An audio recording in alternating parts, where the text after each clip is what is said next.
Well, thanks for being here, and welcome to Seattle City Club's District 2 City Council debate. I'm Preston Phillips, the moderator with KOMO TV, Channel 4 here in Seattle.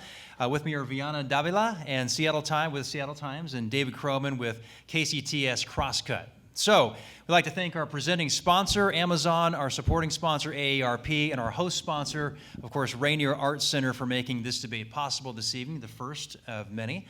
And now, please welcome our Seattle City Council District 2 candidates, Tammy Morales and Mark Solomon. Thank you for being here tonight.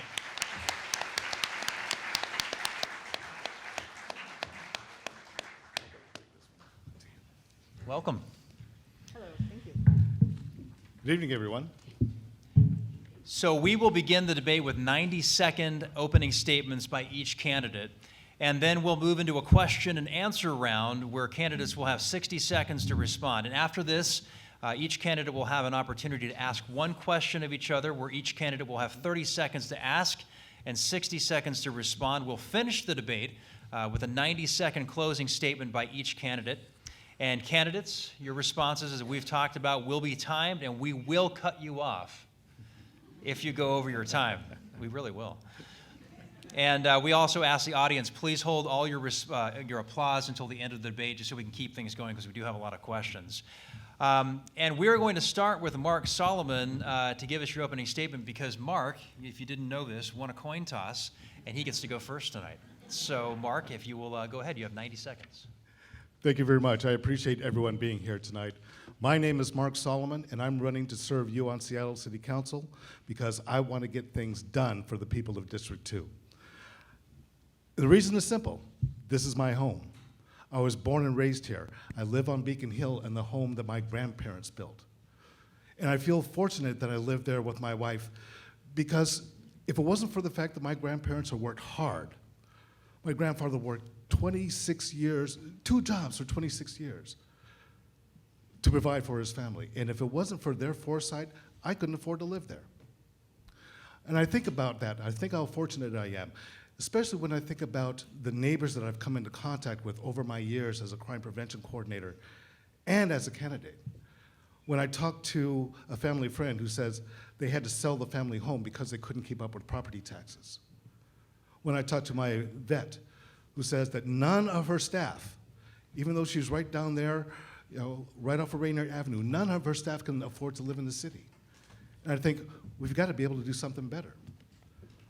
So I want to go to City Council to effect positive change for the people who live in this district. We have incredible challenges, and we have incredible opportunities to make things better, and I want to use my skills, my experience, my knowledge, and the partnerships that I've built over the years to effect policy change to improve quality of life in this community. Thank you, Mark. Tammy?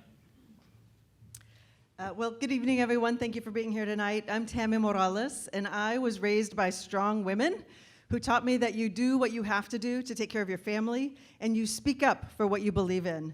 That's why I've always fought for economic justice, and why I've always fought for worker rights, and always demanded that we treat all of our neighbors with dignity and respect. I'm running to represent Seattle District 2 on City Council so we can build power for our voices in our community, so that we can be involved in the decisions about how our neighborhoods change and grow. I'm running because I believe that we can dream big and make this city work for everyone. I believe the time for incrementalism is over, and we must act with urgency to create the kind of world that we want for ourselves and for our children and for our children's children. I believe we can shift power to the people of this city. I am not worried about government taxing multinational corporations in Seattle. I'm worried about corporations taking over our local government. And I believe that we can build more affordable housing, more senior housing, and more community-centered development so that we can end displacement in the city. We can build a Green New Deal for Seattle and create thousands of jobs for our people. We can stop criminalizing poverty. We can dismantle the structural racism that exists in our city departments. We can do these things, even if they're hard. But we have to start with an ambitious vision for how to make our city work for everyone. I can't do this alone, so I'm here tonight to ask for your support so we can get this work done together. Thank you. And thank you, Tammy. Now we will begin our question round. Each candidate will have 60 seconds to answer, and we're kind of changing things up a little bit because we did get some great questions from the audience tonight. We're going to start with this one, and Mark, I want you to answer first because we're kind of taking turns as we go down the list here. But this weekend, as many of you know, there was a shooting at the Westlake light rail station around 9:30 Friday evening. Everybody's heard of it by now. Man goes down there, gets in some kind of fight, an altercation. One person shot dead, one person shot in critical condition, one person's taken to the hospital in stable condition. This is 9:30 down by this area. Now the suspect's finally taken into custody with the help of some local police departments are really getting that video and those pictures out there. But the question that comes from the audience member tonight, if you are elected to this city council, please tell us how you would work with Metro, Sound Transit, Seattle Police, and the King County Sheriff's Office to ensure these places are safe places to go. One thing we need to do is increase our staffing levels for the police department. When I look at the fact that our population has grown from 1970 to now by about 215,000, yet the aggregate number of police officers we have only grown by less than 200. We need to increase our staffing so that we can provide for better security throughout our communities. Not only that, we need to make sure that we have enough resources to respond to our priority one calls, to do more proactive policing, to do more relational policing, and really work on reducing our violence in our community. One of the ways I want to reduce violence in our community is to fund those organizations and agencies that are providing, those community-based agencies that are providing resources right now, working with young people. We need to work more closely with our different law enforcement entities throughout the community. Tammy?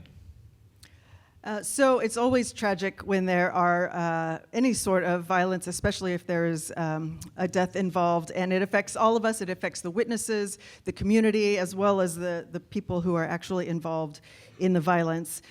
We have passed, in Seattle and in the state of Washington, have passed some really important safe storage laws to make sure that we are disrupting the black market for guns, and I think that that is a huge part of the problem. Guns are everywhere, and we have to do what we can to increase their security and to make sure that we are advocating for more responsible gun ownership. One of the things I would like to see is that we pass a gun tracing law, because there are a lot of incidents where people make straw purchases, so they buy a gun for somebody who is not authorized to have one. And I would also like to see us have some sort of judicial review that removes firearms for people who have, for example, written a manifesto, so that we are getting the guns off the street and disrupting that market. The other thing that we also need to do is make sure that we are investing in the kind of violence interruption programs that can serve our communities better. Thank you, Tammy. Okay, I'm going to shift over to homelessness now, and Tammy, you'll answer this question first. The city and county's proposed regional homelessness authority could have a budget of more than $130 million. Do you support this plan? Do you think the city and county need to spend more on reducing homelessness? Yeah, start there. Well, we all know that on any given night, there's about 6,000 people who are sleeping on the street. Meanwhile, we have 14 billionaires who live in the county. So this isn't a question of where we're going to get the money. We know that we need to advocate for more money. We need about $214 million a year just to build housing for the chronically homeless. That's just for the permanently supportive housing that we need in order to support these folks. So yes, I think we, in terms of the authority itself, this new entity, this is a regional problem, it's a national problem, but it is going to demand a regional response. So while I am hopeful that this new entity is able to start to address the issues and find the resources that we need in order to build those housing units, I think it is going to be really important for us to pay attention to who gets to make decisions there, and that there is some stronger oversight. I know there are a lot of folks in smaller cities and municipal cities around the county who are worried that it is a little too Seattle-centric in terms of the power of this entity. All right, thank you, Tammy. So, yeah. Thank you. Mark? Mark? Please repeat the question. Sure. So the city and county, they're coming together to form a Regional regional authority, homelessness authority. So do you support that plan? And do you also think the city and county need to be spending more on reducing homelessness than maybe what they're proposing to spend in that plan and what they're already spending now? It is a regional problem, and it does require a regional approach. And so the city and the county coming together to address this and working with the different partners throughout the community is the right approach. In terms of the spending that going forward, let's look at the fact that there are communities and organizations that are willing to step up and are willing to partner. So in addition to the funds that the city and the county have provided, let's work in partnership with our faith communities. Let's work in partnership with our business communities to provide the funding that we need to provide those wraparound services and get people into permanent housing and help them transition from being on the street into more stable and safe conditions. So just to clarify, do you see that as meaning maybe that the other entities should be spending more? I just want to make sure I understand.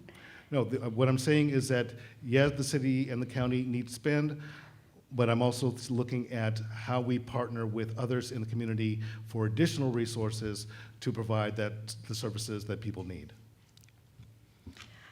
And do you believe the city should continue its accelerated policy of removing homeless encampments? And this question goes to Tammy again first. You were looking at him, or is it? To Tammy, yes. Okay, sorry. So the question is, I'm sorry, can you repeat the question? Sure. Do you believe the city should continue its accelerated policy of removing homeless encampments?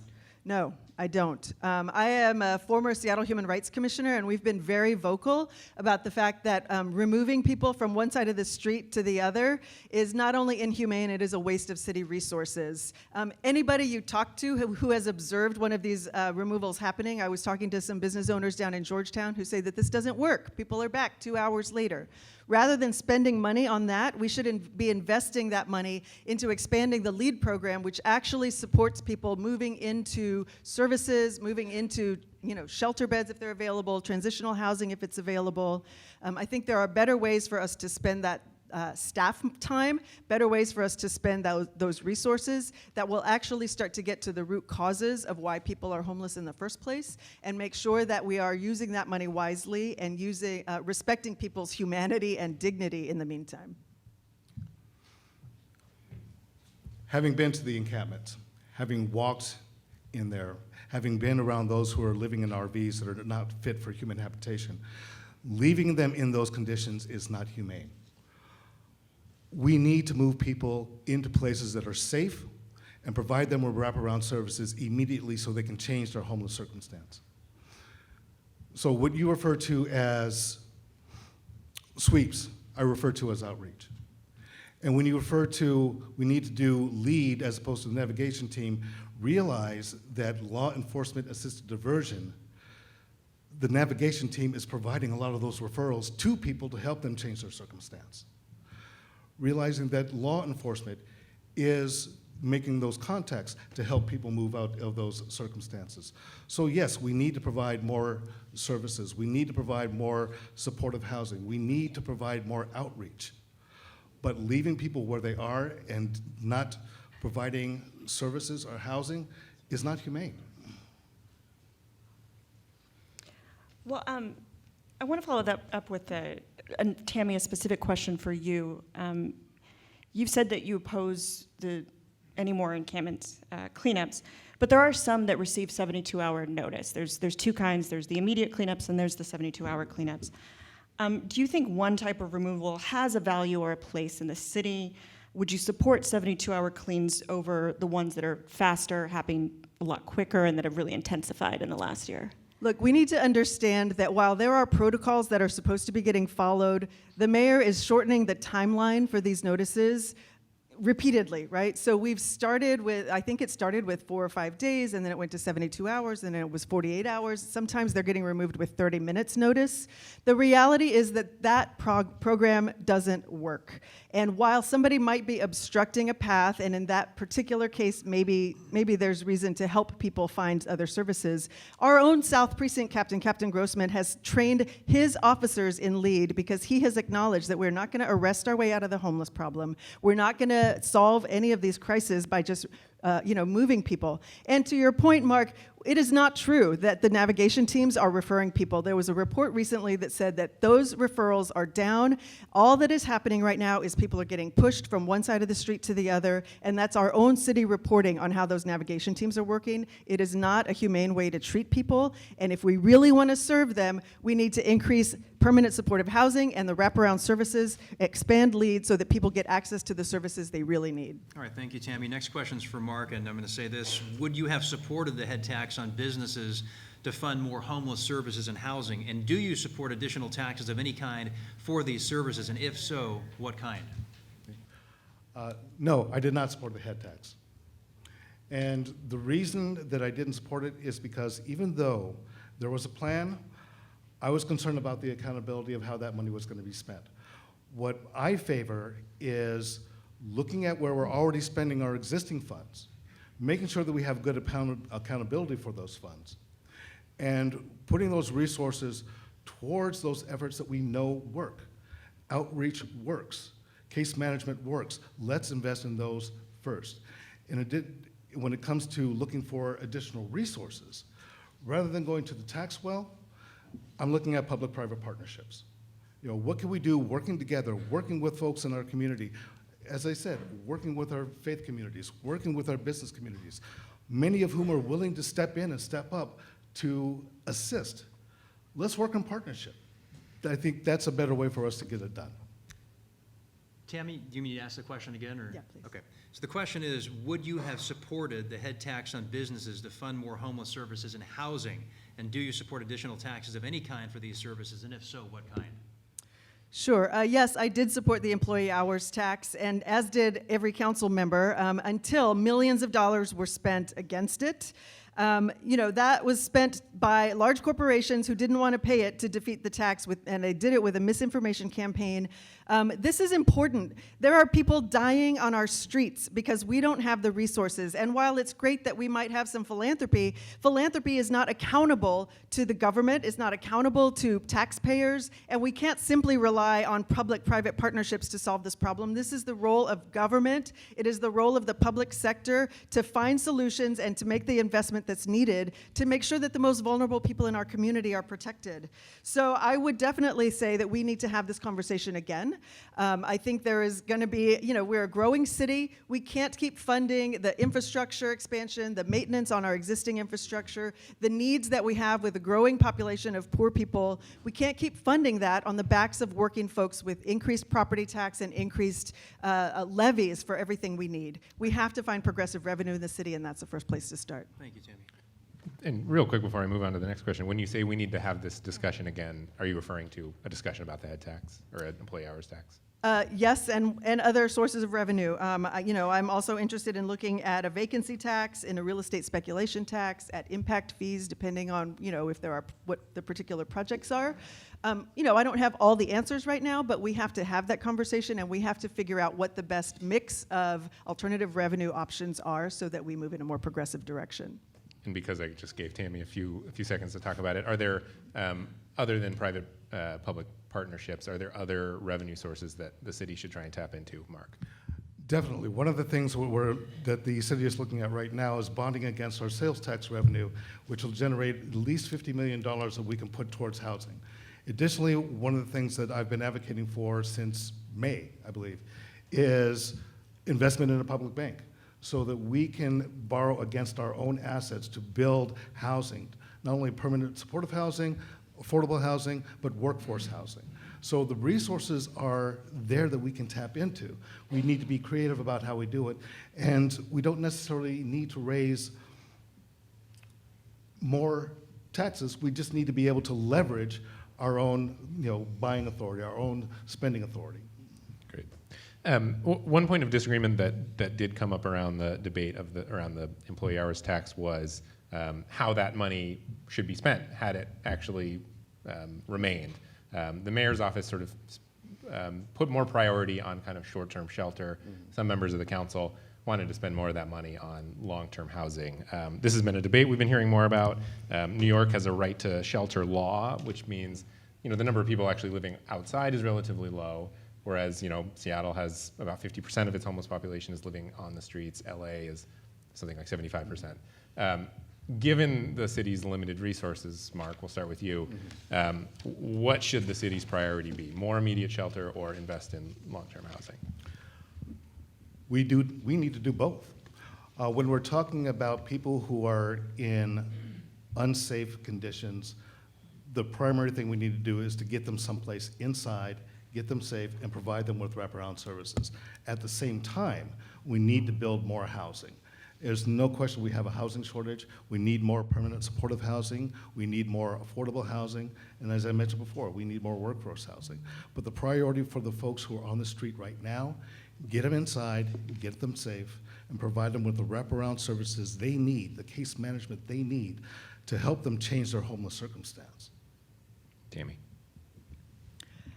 Well, I do think that we need to make the long-term commitment to building housing, but that's going to take time. And so in the meantime, there are things we can do, like, the county is using a wing of the jail for turning that into a shelter. I think we have a youth jail that we could find another use for and possibly use that as a short-term shelter.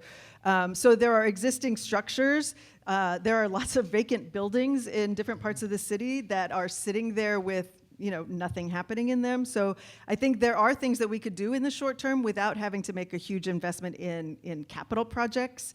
But we're not going to solve the problem of homelessness for the chronically homeless or for folks who have just been evicted or victims of domestic violence or any of the other number of reasons why people become homeless until we start to build housing. Housing first is the strategy that we need to prioritize, whether we're talking about permanent supportive housing for those who are chronically homeless or just building more workforce housing and low-income housing for people who are poor.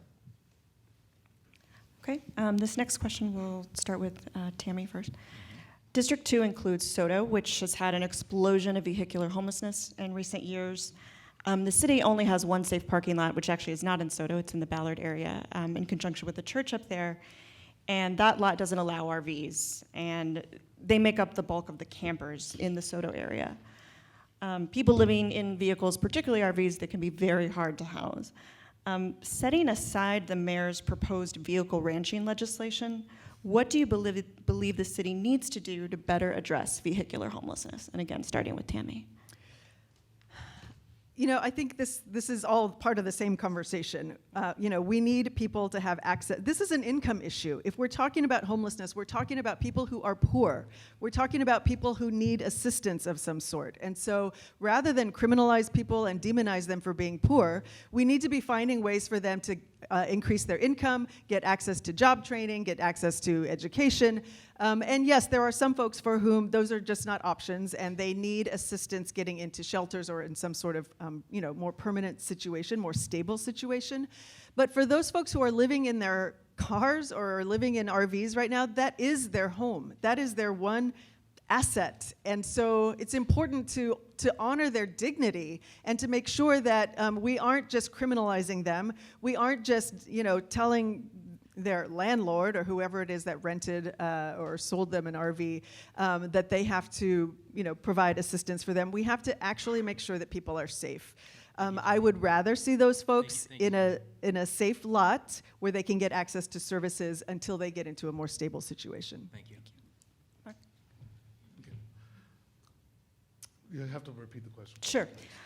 Basically, there's a ton of vehicular homelessness all over the city, but it's Right. particularly pronounced in SODO. There's only one safe lot left in the city, Yeah, that's in Ballard. and it does not allow RVs. So what are your thoughts about how to deal specifically with that population? Like, what do you believe the city needs to do better to address vehicular homelessness, setting aside the mayor's proposed vehicle ranching legislation? we need to recognize that people living in their vehicles, that may be their only option. Right?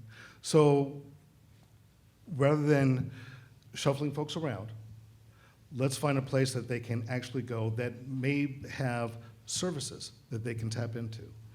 One of the things that I've thought about is when a lot of the RVs are just dumping their gray water and black water into our sewer systems, that's a health and safety hazard for everybody in the community.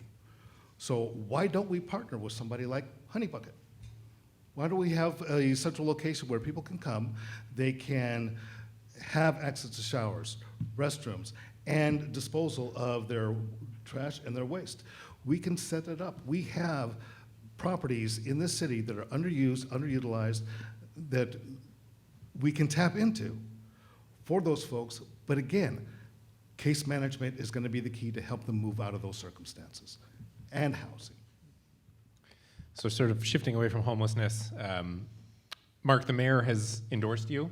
Yes. What's one issue that you disagree with her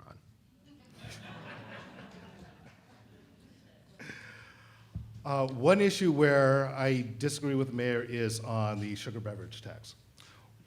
Primarily because I've been to Southeast Youth and Family Services and I've seen their Parent Plus program, and knowing that those kids that are served, those families that are served, the fact that they're employing people as a result of that program, and that program is funded by the sugar beverage tax. So when I see a program that is actually benefiting people and doing what it's intended to do, I don't want to take those funds away from that intended purpose. If we have budget shortfalls, we can find other measures or other methods, other revenues within the existing budget to make up for those. Tammy, you could probably anticipate this one. What's an issue that you agree with the mayor on?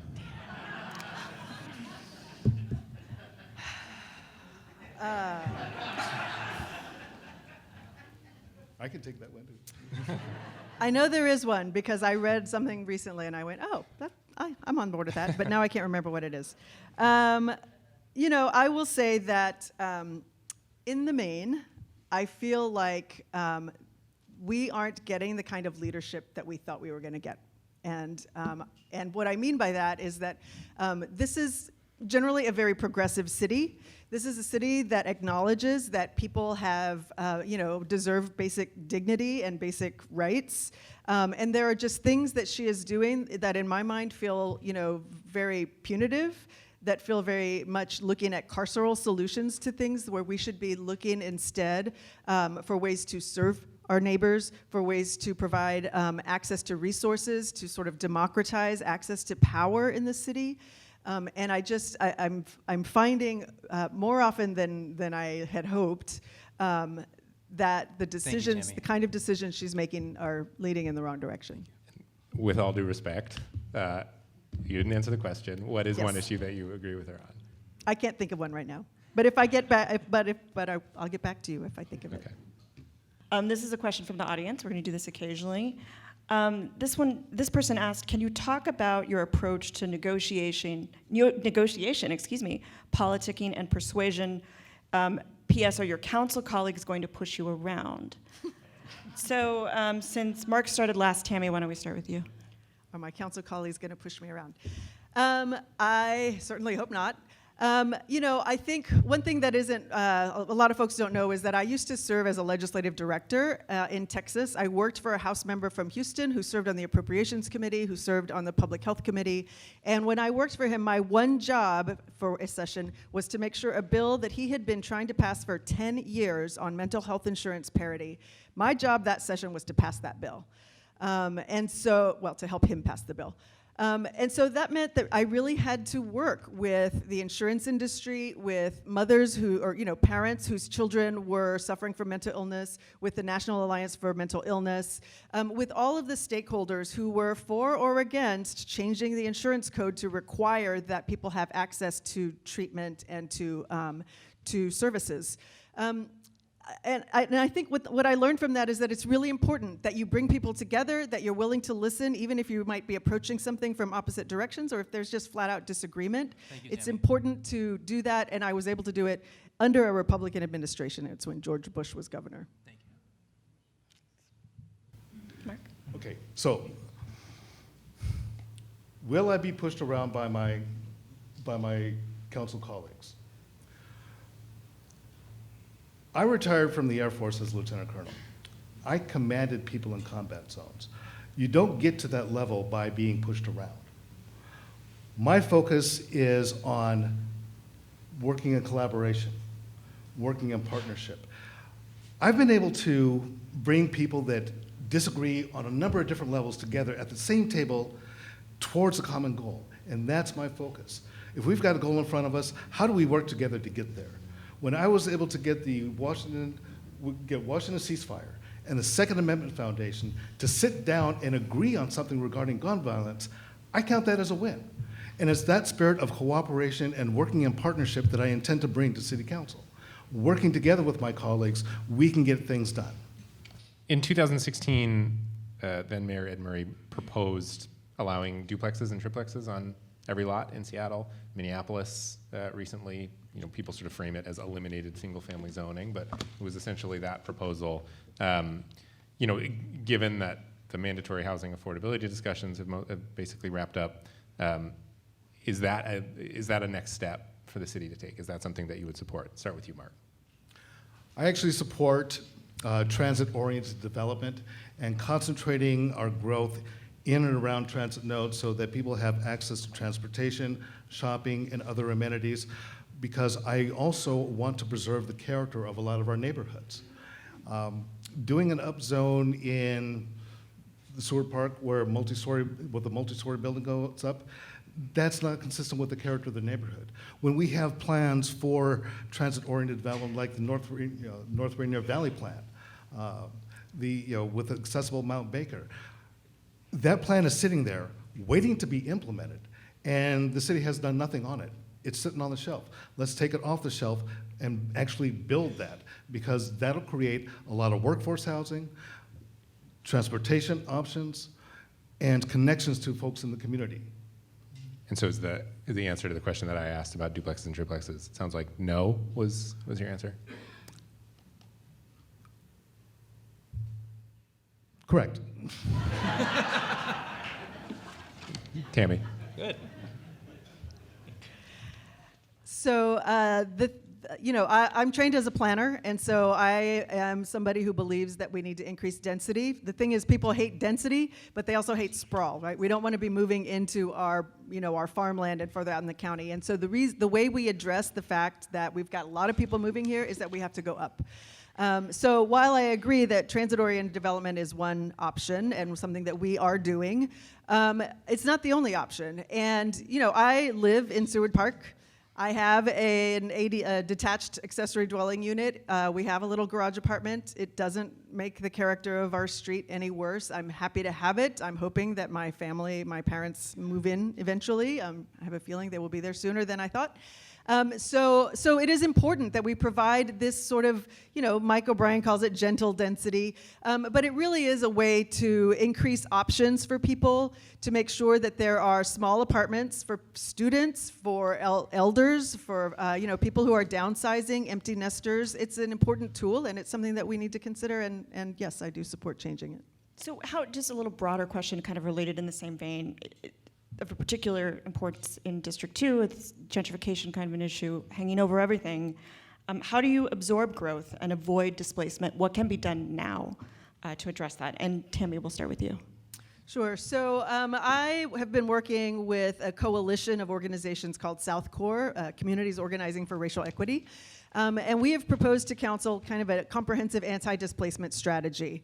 Part of that includes things like mandatory inclusionary zoning, so that in the future, we require that apartment buildings have some mix of affordable units in them, and not just studios, but family-size apartments, units for people who have mobility issues, so that they have, ADA compliant. We also have been talking about a community development authority, a citywide community development authority. So we moved surplus city land into this authority, into community land trust, so that we can increase permanent affordable housing, whether it's for home ownership or for rental. And that would also include permanent affordability for small businesses, so that our small businesses stop getting pushed out of the city. We know that displacement is happening. The city knew this was happening, and they did nothing to mitigate, so it's time for us to correct that error. Thank you, Tammy. Mark? I've seen the displacement of our neighbors. I've seen the displacement of my community. And I am dedicated to pushing back on that.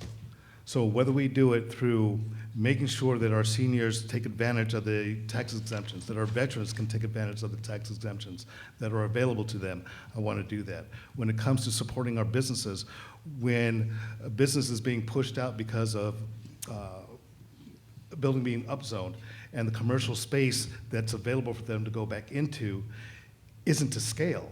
I want to see more things like what happened with the Claremont at Rainier and Walden, where you have commercial space condos, so that businesses that were displaced actually have a space that they can come back into. I'm looking at something like the community preference policy, so that those who are displaced from development actually have a chance at the first right to come back in. So I am committed to pushing back on displacement. I don't want to see our neighbors and our businesses displaced. I want them to stay where they are so they can thrive, and I'm looking at every mechanism we can in order to make that happen.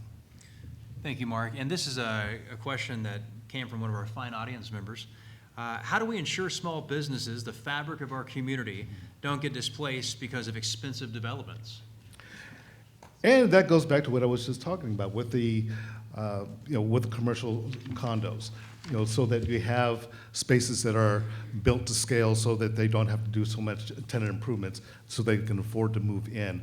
I'm also looking at a business retention and expansion program to not only expand the businesses that are there, but bring more business, more clients and customers to that business.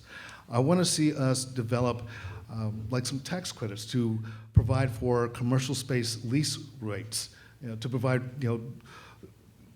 incentives for the property owner to keep those rent rates down, because one of the things that our communities are facing, our businesses are facing, is being priced out because of stair-stepping rents. Let's see what we can do to stabilize those rents in those businesses so those businesses can stay and flourish. And there's also a community first development program where individual businesses can take advantage and buy their own buildings and lease those out to other small businesses so they can thrive. Tammy, would you like to respond? Sure. So I think one of the things we need to do is sort of revamp our Office of Economic Development. So we have talked about commercial rent control to make sure that businesses stop getting pushed out. Down in Rainier Beach, where I work, there are lots of ethnic restaurants and small grocers that are getting pushed out. We know that that's happening even further south in the city. But I think that our Office of Economic Development really doesn't focus as much as they could on supporting small business. So one of the things I would like to do is invest in increasing the budget in OED so that they can support small business accelerators. I mentioned already the Community Preservation Authority, where the city could act as a master leaser, for example, and own the lease and lease to small businesses at a more affordable rate. That helps ensure longer-term affordability for small businesses. And really just prioritize our legacy businesses. I know there's some legislation at council already making sure that businesses that have been historically, that are in our neighborhoods, are able to get the support that they need to be able to stay in the city. Thanks, Tam. We're going to move to transportation now. Some questions on that. Should public transportation be free? And if yes, how do you propose making that happen? I'll start with you, Tammy.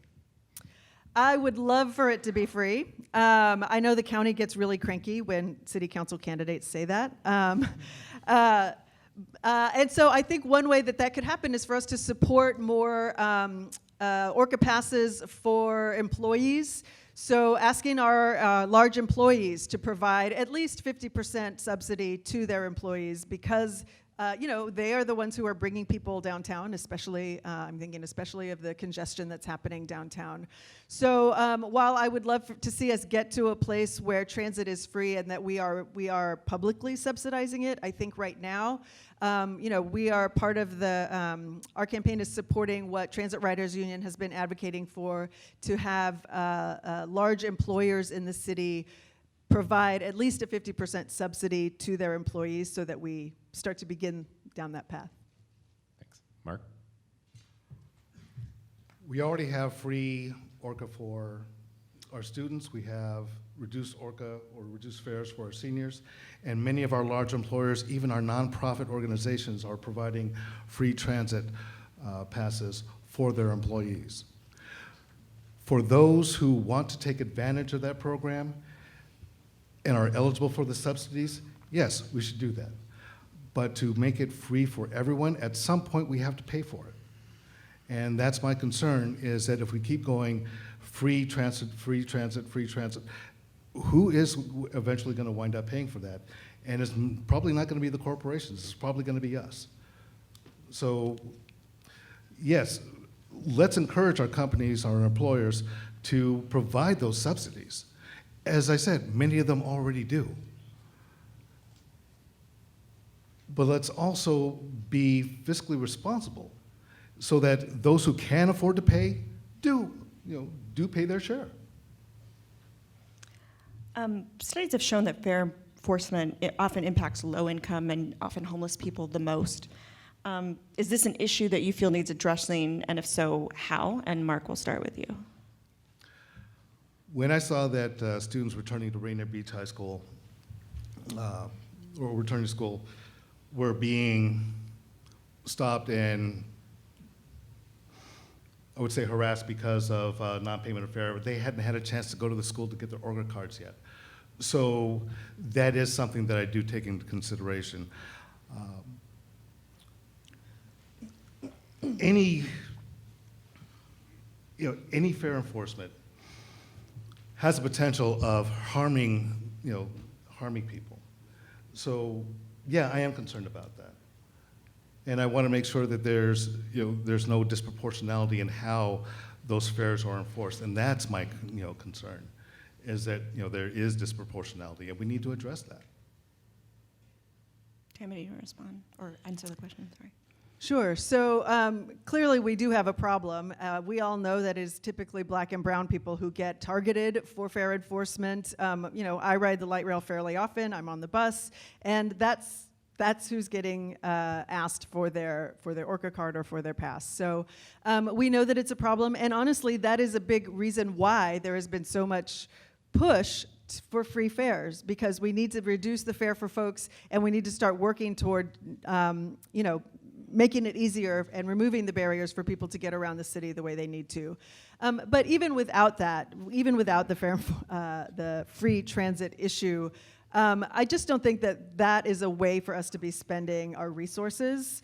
We could be investing, instead of paying for fare enforcement, we could be investing that money in subsidizing passes instead. So, again, when we start looking at these sort of punitive measures for how we treat our neighbors, when we start thinking of carceral solutions to our society's problems, I think that's the wrong way to go, and we should be looking at how we can invest that to better serve people instead. Thank you. So I'm going to go to a question about bike lanes. And this question is going to start with one of our questions, and it's going to go to an audience question. But the first question is, does Seattle need more bike lanes, particularly in District 2? Why or why not? And if so, where? We'll start with you, Tammy. Yes, we do. And I'm really excited to hear that the council will be considering an ordinance that requires bike lanes to be built if they're already in the plan, in the bike master plan. Look, we need to be thinking about the safety of everybody in this city, not just people who drive. And in this part of town especially, where we have no real commuter path for people who bike to get to work. My kids would like to be able to ride their bikes to school, but I don't let them because I don't feel that they will be safe.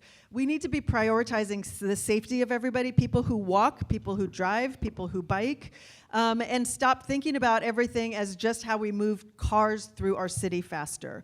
So I do think that we need more bike lanes. I think that some commuter path is important. Rainier makes me nervous just because there are some parts of it that are so narrow. I don't know how we would get it in there. So we could look at Beacon Ave. But we also need more east-west paths. I know the folks in Georgetown are looking for how to get to South Park. Folks in Beacon Hill are trying to figure out how to get around their neighborhoods. Right. So there's a lot of work to do. Thanks, Tammy. Mark, would you like to respond? One of the things that I've been hearing as I've been knocking on doors is people actually don't see bikers using the bike lanes. And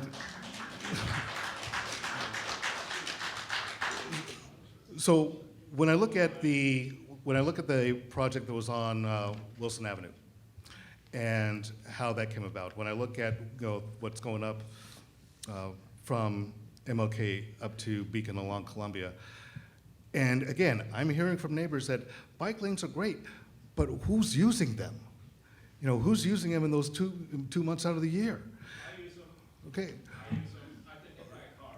Okay, if I may finish, what I'm hearing from the people that I'm talking to is there needs to be balance. I agree. We need to make sure we do anything we can to make it safer for people to walk, bike, and be out and about. But I think there needs to be a balance. So I think, Mark, that takes us to the next part of this question. This is an audience-asked question. What are you going to do to make biking safer in South Seattle, especially on Beacon Hill and Rainier Avenue? Okay. Well, as we look at where the bike lanes are going to go, let's look at the usage, because I'm also looking at the usage along Albro, Swift Albro, and how those bike lanes are designed. Those seem to be a good fit for that particular area. Let's make sure that when we do put in the lanes, they're doing it in a responsible way that acknowledges the actual usage of those lanes. Tammy, would you like to respond? Look, we have some greenways in the South End. They are heavily used, and the reason we don't see people riding bikes is because it's not safe for them to ride bikes.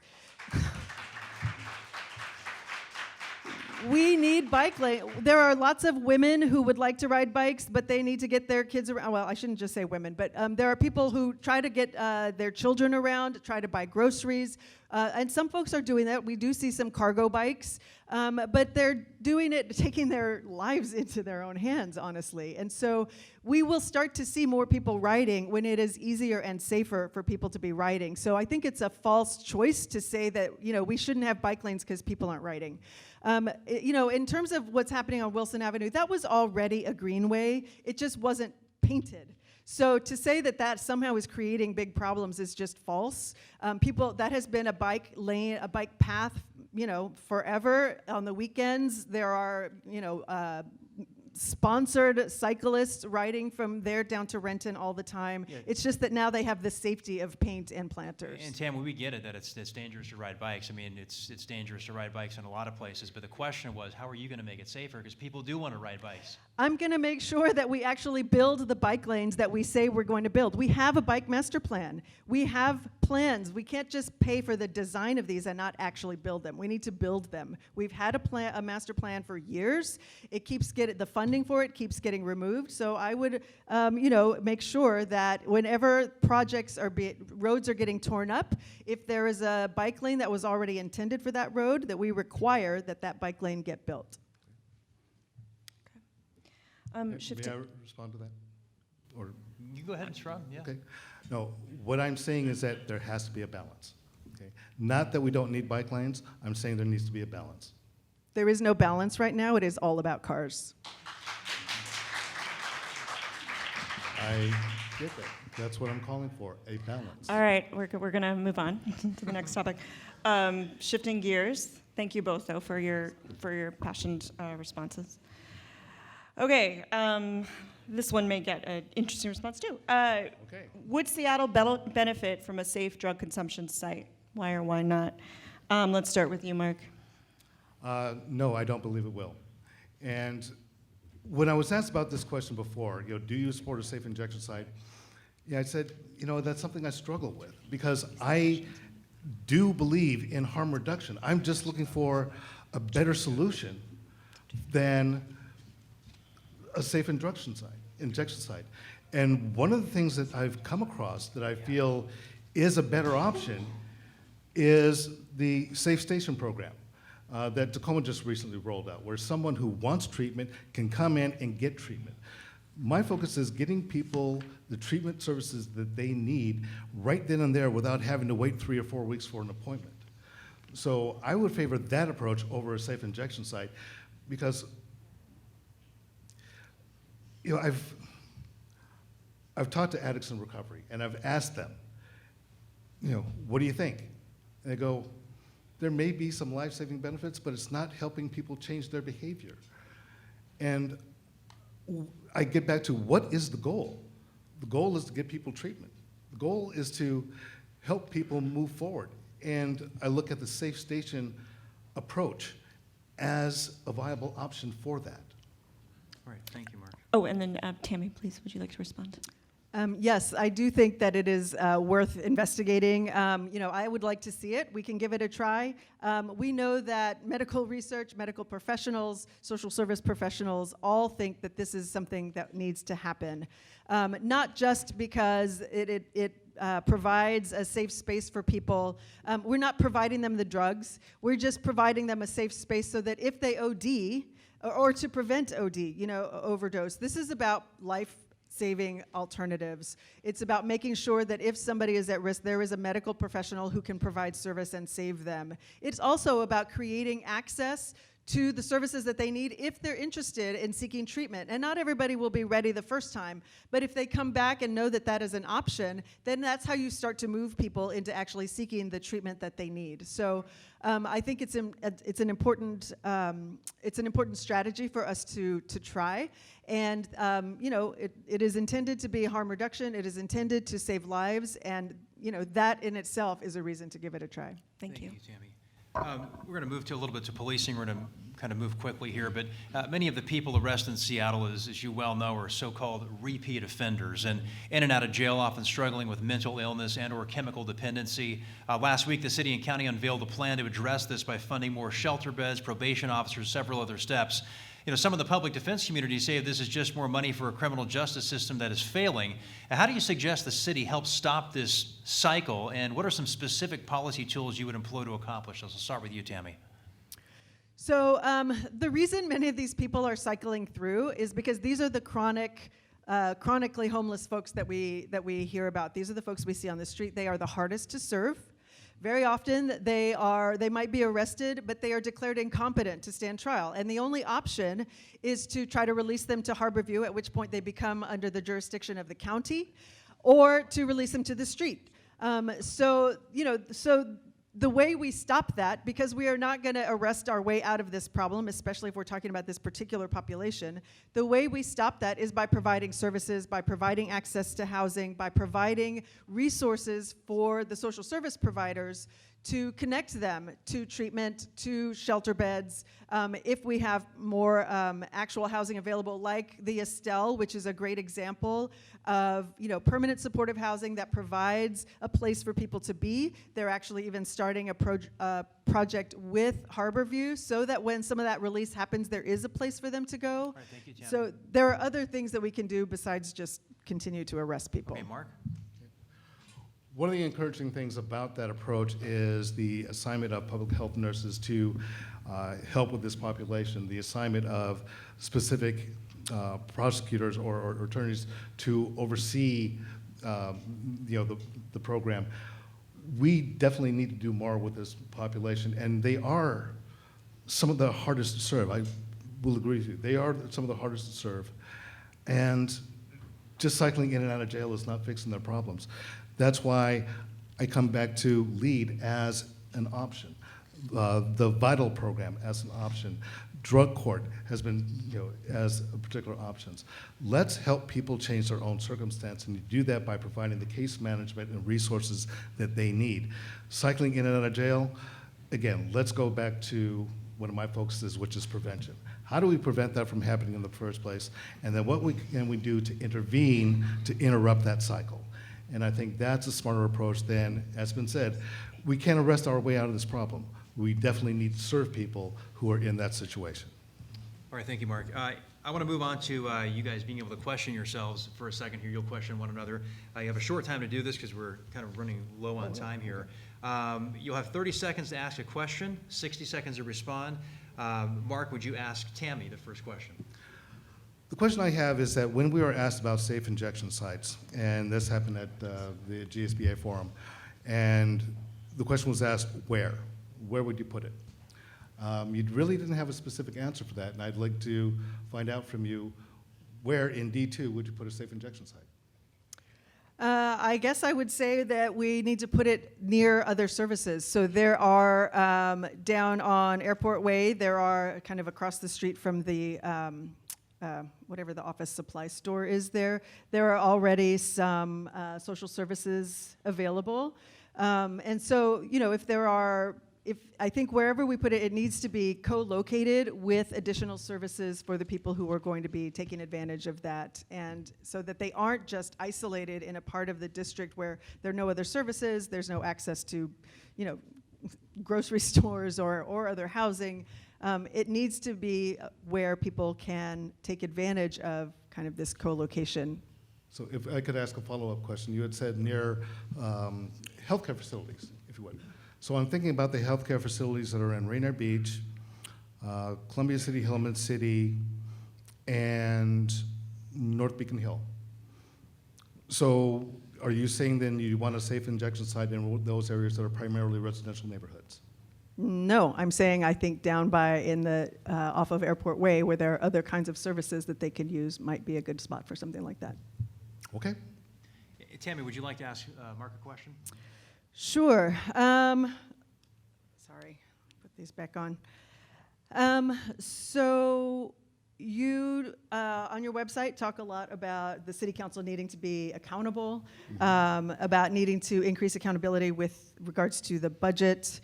Can you talk about how you would hold yourself accountable to the community when we bargain police accountability in 2020? Well, I hold myself accountable to the people of this community every day. I am not a member of SPOG. I am not a sworn police officer. I am a union member.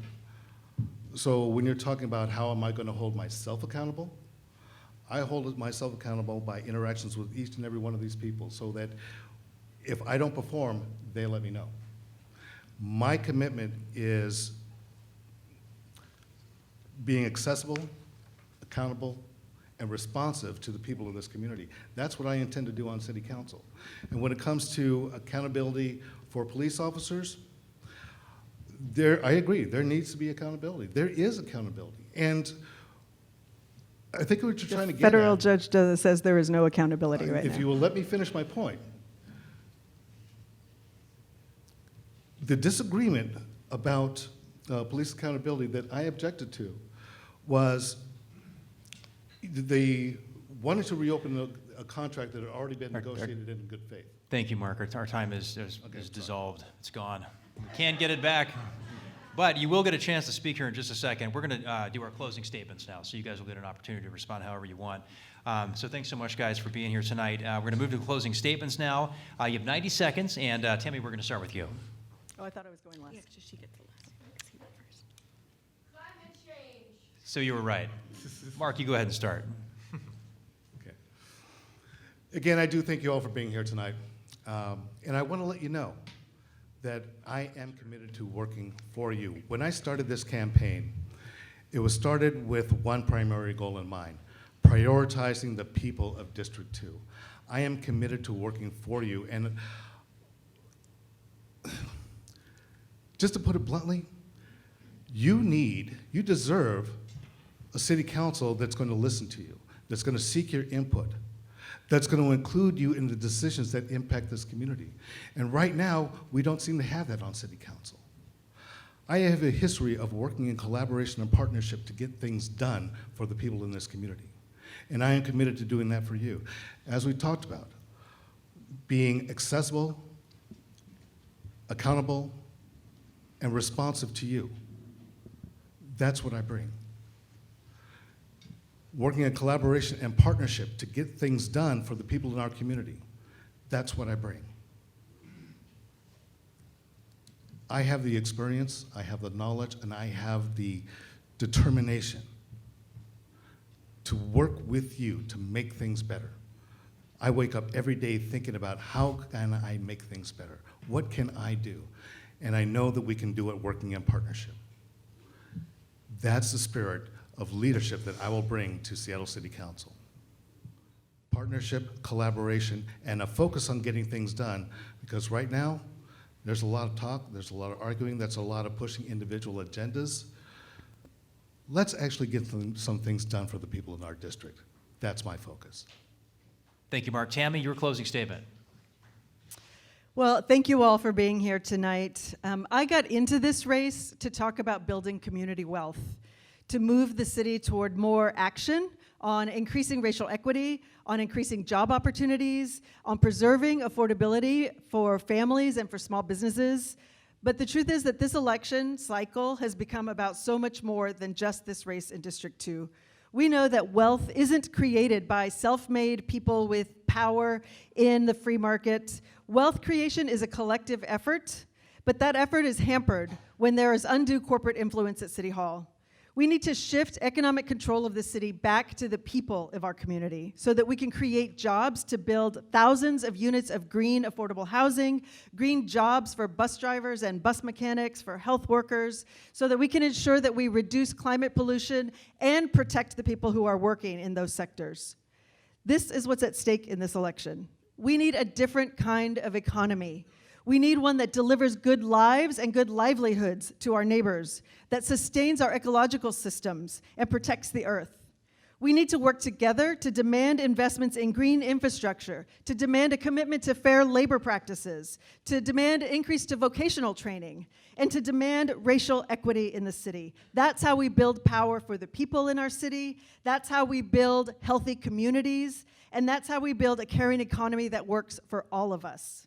My commitment to you is to focus my energy on building power for our neighbors so we can achieve the vision of a more just Seattle, and I'm here to ask for your support tonight so we can get that done. All right, everybody, let's hear for District 2 Council candidates Tammy Morales and Mark Solomon.